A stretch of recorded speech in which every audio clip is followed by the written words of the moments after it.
Olá, tudo bem com você? Que a graça e a paz de nosso Senhor Jesus esteja em sua vida.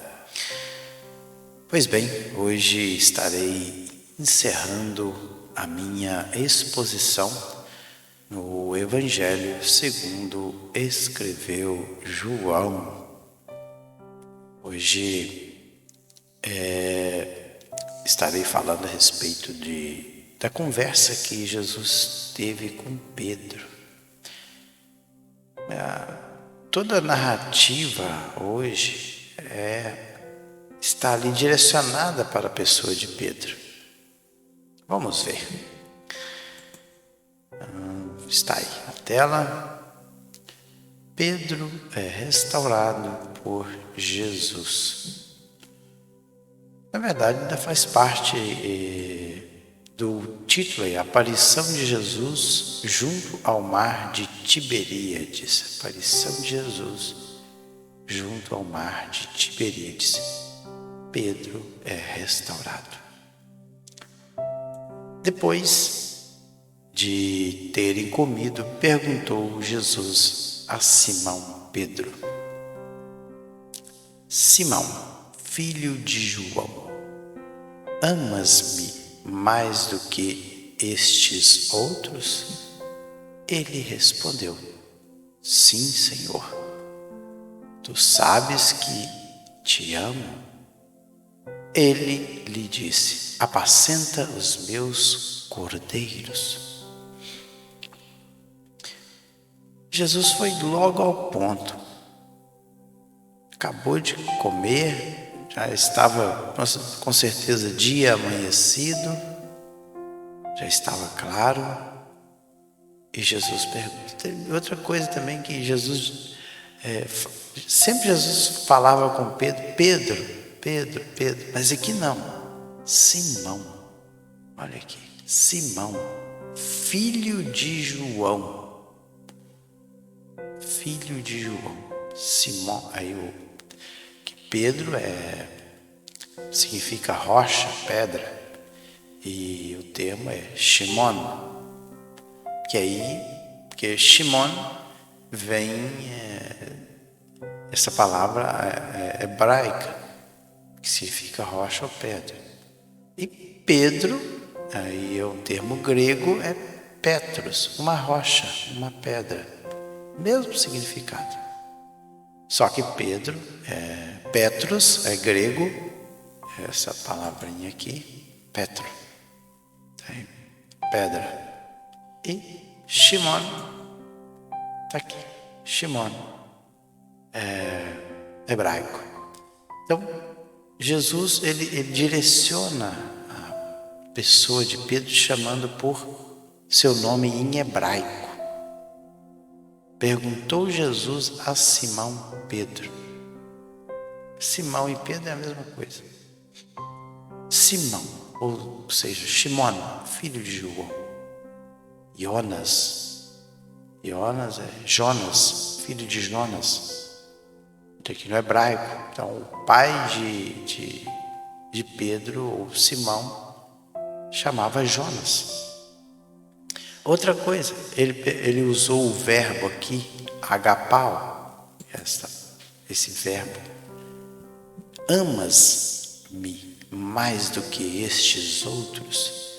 Então, o verbo agapaus é esse aqui, agapás, porque ele está no presente do indicativo na voz ativa.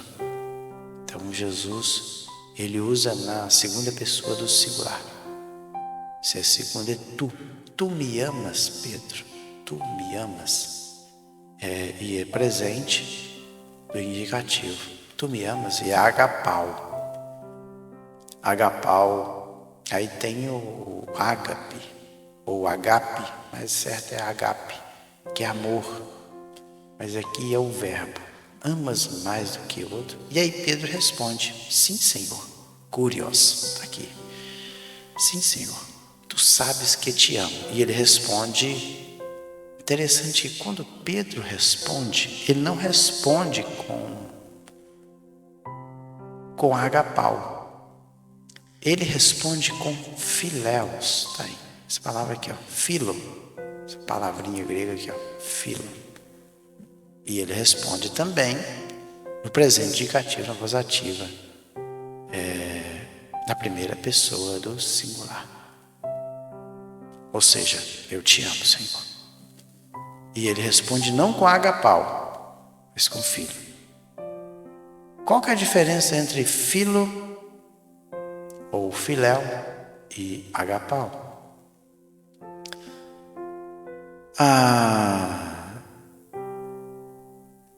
O intuito é o seguinte: filo é gostar, é amar, mas também mais no sentido de gostar. Gosto. O agapau é gostar muito. A diferença é esta. O agapau é gostar muito, amar intensamente. Intensamente. Amar muito, amar intensamente. E o filéu é gostar. Vamos lá. Tornou a perguntar-lhe pela segunda vez: Simão, filho de João, tu me amas? Novamente Jesus vai usar o termo agapau. Está aqui, ó, agapau, assim, no mesmo tempo. Presente, indicativo, voz ativa. E aí ele respondeu: sim, Senhor. Usa o mesmo termo, curios, tu sabes que te amo. Novamente vai usar a mesma palavra para responder: filéu. Então ele responde a segunda vez: filéu, eu gosto do Senhor. Jesus fala assim: tu me amas, Pedro, intensamente? E Pedro responde: eu gosto do Senhor. Eu gosto. Eu aceito. E ele continua. Aí Jesus continua. Pedro continua: sim, Senhor, tu sabes que eu te amo. Disse-lhe Jesus: pastoreia as minhas ovelhas. O interessante é que no versículo anterior ele usa cordeiros, os meus cordeiros, apacenta. Bosco é alimentar, o termo apacentar é bosco. Cordeiro é arnion, é um cordeiro. Cordeiro é um filhote de ovelha até 1 ano de idade. E aqui ele já usa ovelha, e ele usa outro termo. Aqui ele usa apacenta, que é alimenta, que é bosco, e agora ele usa pastoreia, é poimaino, ou seja, cuida do meu rebanho, do meu rebanho de ovelhas. Aqui é ovelha, já é um animal grande e domesticado, ovelhas. E aí Jesus, mais uma vez, pela terceira vez, Jesus lhe perguntou: Simão, filho de João, tu me amas? Novamente Jesus usa agora não mais o verbo agapau. Aqui no versículo 16 ele usa agapau. Mas agora Jesus, quando Jesus pergunta pela terceira vez, ele não usa mais agapau. Ele usa filéu também. Interessante, por que Jesus agora usa o verbo filéu? Aí Jesus pergunta: Simão, você gosta de mim? E respondeu o Senhor. Respondeu-lhe: Senhor, tu sabes todas as coisas. Tu sabes que eu gosto do Senhor. Jesus lhe disse: apacenta as minhas ovelhas. Aqui ele usa o mesmo termo da primeira pergunta, bosco, que é alimentar. Alimenta as minhas ovelhas, que é probatom. E ele continua, Jesus continua falando com Pedro: em verdade te digo, que quando eras mais moço, tu te cingias a ti mesmo e andavas por onde querias. Quando, porém, fores velho, estenderás as mãos e outro te cingirá e te levará para onde não queres. Disse isso para significar com que gênero de morte Pedro havia de glorificar a Deus. Depois de assim falar, acrescentou: segue-me. Interessante. Então vamos raciocinar. Primeira pergunta, Jesus usa o verbo agapao, que é amar intensamente, sem medidas. Segunda vez, Jesus usa o mesmo verbo agapao. E Pedro sempre respondendo com o verbo filéu, que é gostar, admirar. E agora, Jesus, na terceira pergunta, ele não usa mais o verbo agapao, ele usa o verbo filéu. Nós não sabemos ao certo por que Jesus muda o verbo para fazer a terceira pergunta. Pedro, com certeza, ele foi muito sincero na sua resposta.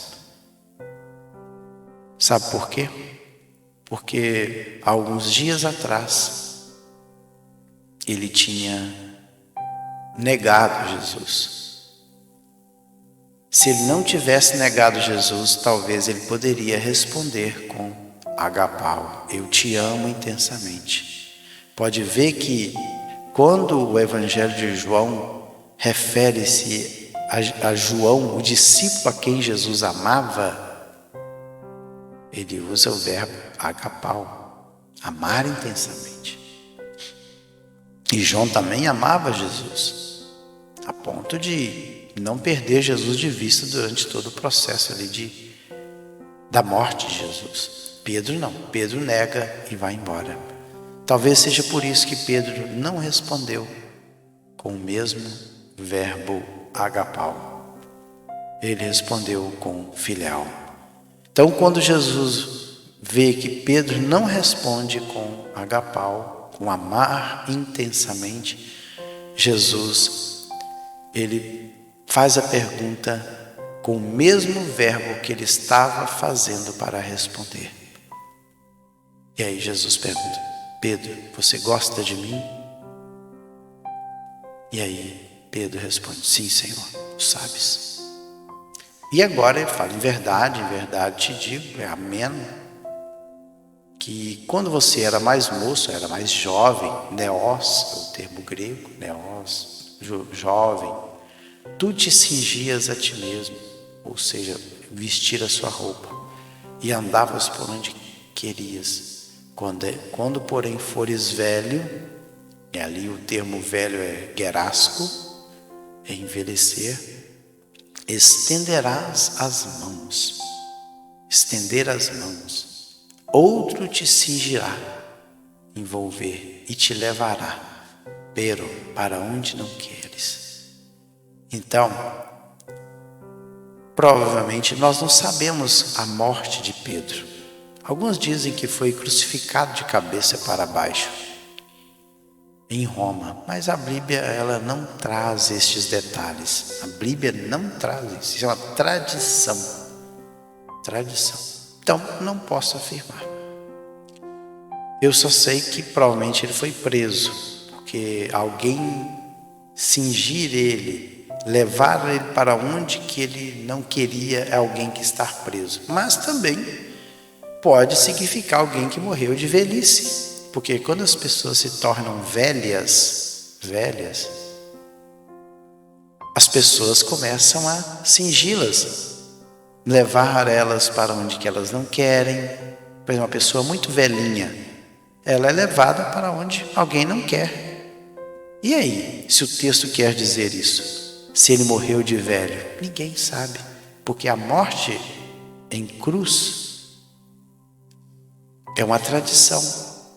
Mas aqui Jesus está dizendo que, olha só, disse isso para significar com que gênero de morte, gênero aí é espécie de morte, Pedro havia de glorificar a Deus. Depois de assim falar, acrescentou: segue-me. Então veja que talvez Pedro tenha morrido de velhice, nós não sabemos. Mas quando fores velho, quando era mais moço, você ia para onde que você queria. Quando fores velho,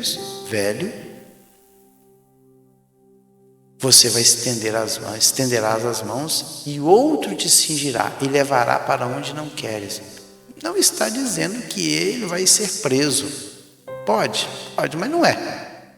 Na verdade, está dizendo que ele seria velhinho, estaria velhinho, e a ponto das pessoas cuidarem dele.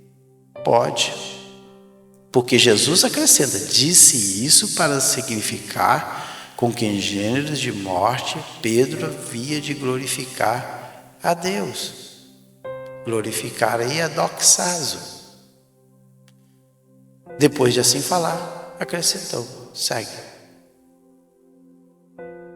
E outra coisa, lá em 2 Pedro, na epístola que ele escreveu, ele diz o seguinte: sabendo que brevemente hei de deixar este meu tabernáculo, como também nosso Senhor Jesus Cristo me tem revelado. Então, a única coisa que o texto lança à luz de 2 Pedro é isto aqui: assim como o Senhor Jesus me tem revelado. O que Jesus revelou para Pedro?